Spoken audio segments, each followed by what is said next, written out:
Tidak dapat dipungkiri bahwa perikop ini diawali dengan kedatangan ibu dan saudara-saudara Yesus. Mereka adalah keluarga, ya. Lalu datanglah ibu dan saudara-saudara Yesus. Di situ dikatakan demikian. Bapak Ibu, menarik untuk kita perhatikan di sini adalah ibu dan saudara-saudara Yesus berdiri di luar dan mereka menyuruh orang memanggil dia.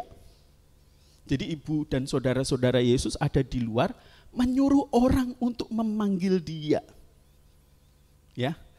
Ternyata keberadaan ibu dan saudara-saudara Yesus yang ada di luar itu disebabkan oleh karena banyaknya orang berkerumun sehingga ibu dan saudara Yesus tidak dapat menjangkau Yesus, begitu. Ceritanya kan begitu.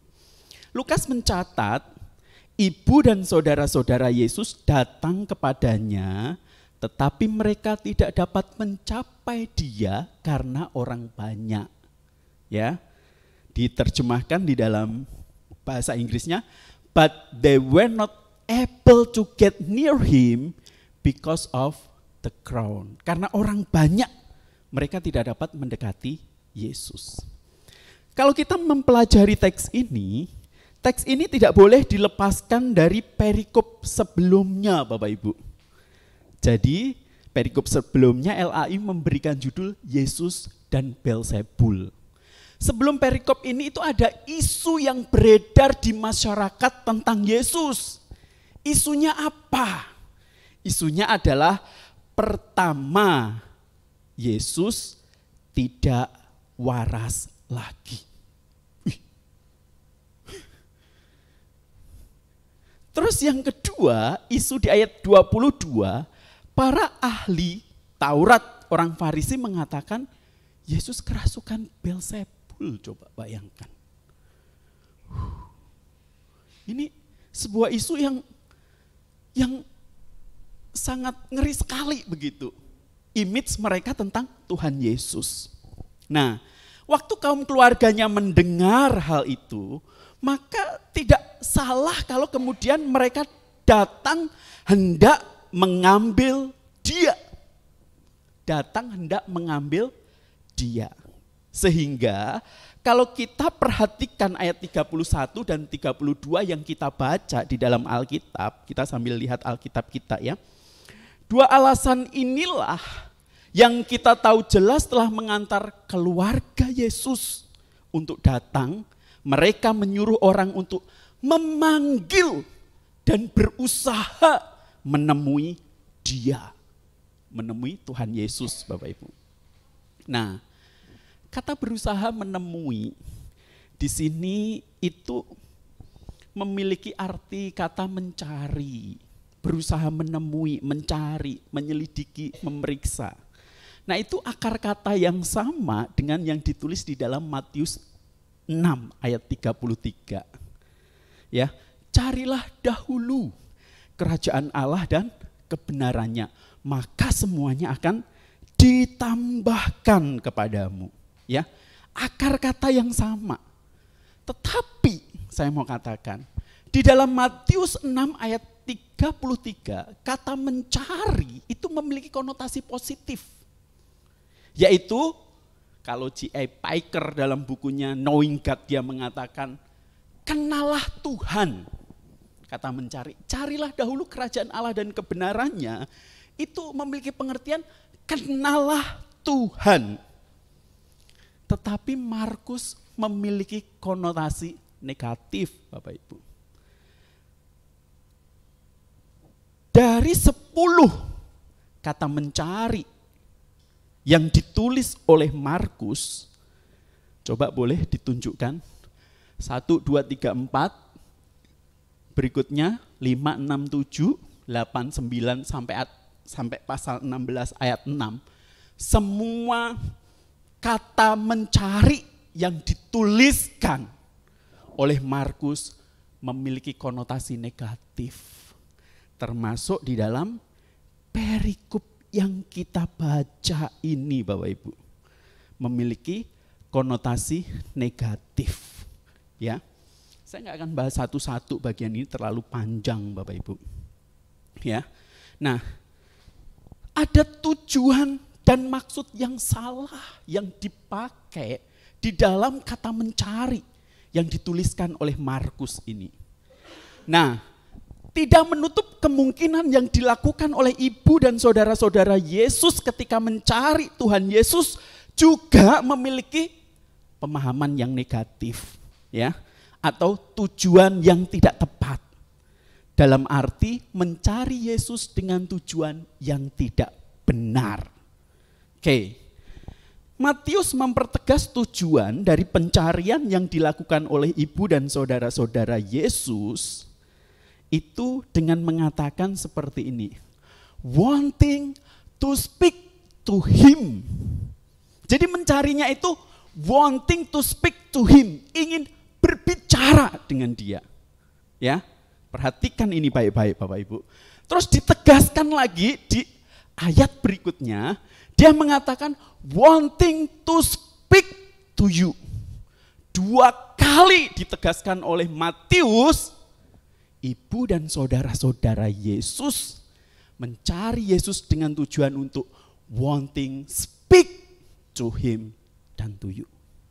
Nah, mereka datang mencari Yesus untuk berbicara dengan Tuhan Yesus. Ini adalah tujuan yang salah. Saya katakan tujuan yang salah. Pertanyaannya bagi kita, loh Pak, salahnya di mana? Kan mereka datang mencari Tuhan Yesus untuk berbicara kepada Tuhan Yesus. Salahnya di mana? Yuk sama-sama kita perhatikan, boleh diklik. Lukas 8 ayat 21, ini adalah teks yang sama. Versi Lukas yang menunjukkan dengan jelas dari kesalahan tujuan kedatangan ibu dan saudara-saudara Yesus.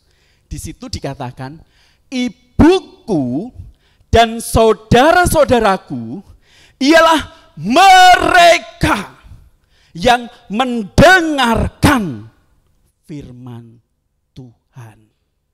Perhatikan baik-baik hal ini Bapak Ibu. Jadi tujuan mencari itu seharusnya bukan untuk speak to you, tapi listen me atau listen God. Ini perlu kita pahami baik-baik di dalam kehidupan kita. Ibu dan saudara-saudara Yesus mencari dengan tujuan berbicara. Tetapi Yesus menginginkan agar mereka mencarinya untuk mendengarkan.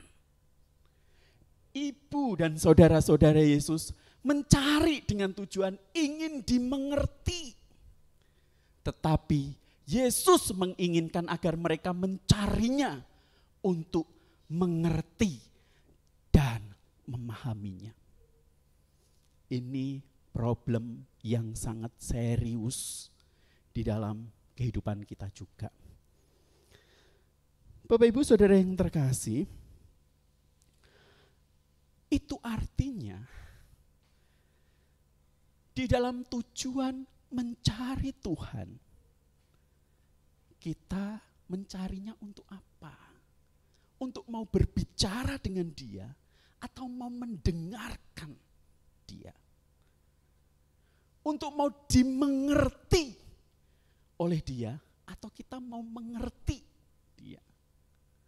Karena kalau kita tidak mau mendengarkan, kita tidak mau mengerti, maka kita tidak akan mampu mengenal Tuhan Yesus dengan baik. Kita tidak akan mampu mengenal Tuhan Yesus dengan baik. Apa sih pentingnya mendengarkan itu sampai Tuhan Yesus itu begitu concern dengan kalimat ini? Suatu kali Bapak Ibu, ada sebuah kelas kuliah yang terkenal sangat ramai sekali, ribut banget. Dosennya sampai pohwat ya. Nah rekan-rekan guru kalau di kelasnya itu terlalu riuh begitu kan, bising kan rasanya telinga kita mau ngajar juga susah begitu ya. Nah ini biasanya pergumulan guru paling mengerti begitu. Kok jauh-jauh guru, kita punya 2 anak aja di rumah kadang lari-lari mau tidur enggak bisa. Betul ya? Waduh, Bapak Ibu saudara yang terkasih. Di kelas yang terkenal riuh ini, saking sang dosennya udah bohwat, dia bertanya kepada para mahasiswanya. Para mahasiswa yang terkasih, saya mau bertanya kepada kalian semua. Apa beda mendengar dengan mendengarkan? Semua ketawa, diketawain dosennya. Masa gitu aja nggak ngerti gitu-gitu kan, udah pada ngeledekin satu dengan yang lain. Terus Pak dosennya akhirnya berkata, ya Ardi, ada nama salah satu mahasiswa itu. Menurut kamu apa bedanya mendengar dengan mendengarkan? Bapak ini, ya beda lah Pak, dia bilang. Mendengar itu tidak memiliki akhiran KAN. Kalau mendengarkan kan ada akhiran KAN. Nah, terus Ardi itu tertawa. Itu artinya Pak dosen, dia bilang. Akhirnya ketika Pak dosen mendengarkan jawaban dari Ardi, dengan bijak dia berkata seperti ini. Iya, kamu benar Ardi. Mendengar itu tanpa KAN. Mendengarkan itu ada KAN di dalamnya. Tetapi kamu tahu tidak? Di dalam perbedaan KAN ini ada pemahaman makna yang sangat signifikan jauh. Kita bisa mendengar sambil berbicara atau bernyanyi, tapi kita harus mendengarkan dengan suasana yang hening dan serius. Kita bisa mendengar dengan sepintas lalu sambil main HP pun bisa, tapi kita harus mendengarkan dengan seksama. Kita bisa mendengar tanpa harus mengerti, tapi kita harus mendengarkan dengan memahami. Dosennya pun melanjutkan dengan sebuah pertanyaan. Selama ini manakah yang sudah kita lakukan? Mendengar atau mendengarkan? Setelah mendengarkan perkataan dosen itu, semua mahasiswa terdiam. Bapak Ibu, mendengarkan itu bukanlah sebuah hal yang gampang untuk dapat kita lakukan. Sebab di dalam mendengarkan, kita dituntut untuk mengerti dan memahami. Mendengarkan merupakan titik awal kita dapat mengenal pribadi Tuhan Yesus.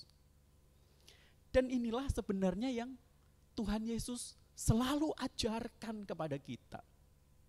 Di dalam pelayanannya, sebelum dia pergi pelayanan pagi-pagi benar, kalau kita membaca di dalam teks Alkitab, dia selalu datang kepada Tuhan untuk berdoa. Sebuah kebiasaan yang dilakukan oleh Tuhan Yesus, untuk kemudian dia mau mendengarkan apa yang dikehendaki oleh Bapaknya di dalam kehidupannya. Membutuhkan waktu khusus yang disediakan sebelum dia melakukan begitu banyak aktivitasnya. Tuhan Yesus selalu pertama kali datang kepada Tuhan di dalam berdoa. Maka tidak heran kalau kita membaca Markus juga, murid-murid tahu ketika mau mencari Tuhan Yesus ada di mana. Karena itu adalah tempat favorit yang dipakai oleh Tuhan Yesus untuk bersekutu dengan Bapaknya. Bukankah bukan hanya Tuhan Yesus yang memberikan contoh di dalam Alkitab? Maria juga kalau kita membaca di dalam Alkitab, yang dipuji oleh Tuhan Yesus adalah ketika dia duduk duduk diam dekat Tuhan Yesus dan mendengarkan suaranya. Betapa penting mendengarkan itu. Betapa penting mendengarkan itu di dalam kehidupan kita. Bapak Ibu Saudara yang terkasih, sekarang kita ada di tempat ini. Kita duduk manis di gereja. Apakah kita sedang mendengar atau mendengarkan? Selama ini yang kita lakukan ketika datang kepada Tuhan, kita mendengar atau mendengarkan. Berapa sering kita main HP, scrolling, ngobrol kiri kanan ketika firman Tuhan disampaikan.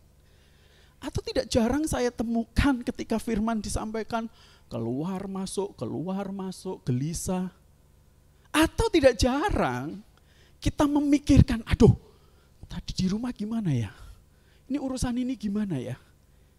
Ini bukan mendengarkan, tetapi kita mendengar. Bapak Ibu Saudara yang terkasih, bahkan bukankah di dalam kehidupan kekristenan ada begitu banyak fasilitas yang disediakan untuk kita bisa dekat dengan Tuhan? Ada waktu-waktu berdoa yang disediakan oleh gereja setiap hari Rabu misalnya. Atau persekutuan-persekutuan yang dilakukan. Ketika kita datang di dalam persekutuan-persekutuan ini atau doa-doa pribadi kita dan waktu teduh kita datang untuk mendengar atau untuk mendengarkan. Ini adalah hal yang sangat penting yang harus kita pahami baik-baik. Karena di dalam mendengarkan itulah, artinya mendengar dengan sungguh-sungguh, kita bisa mengenal pribadi Tuhan Yesus dengan benar.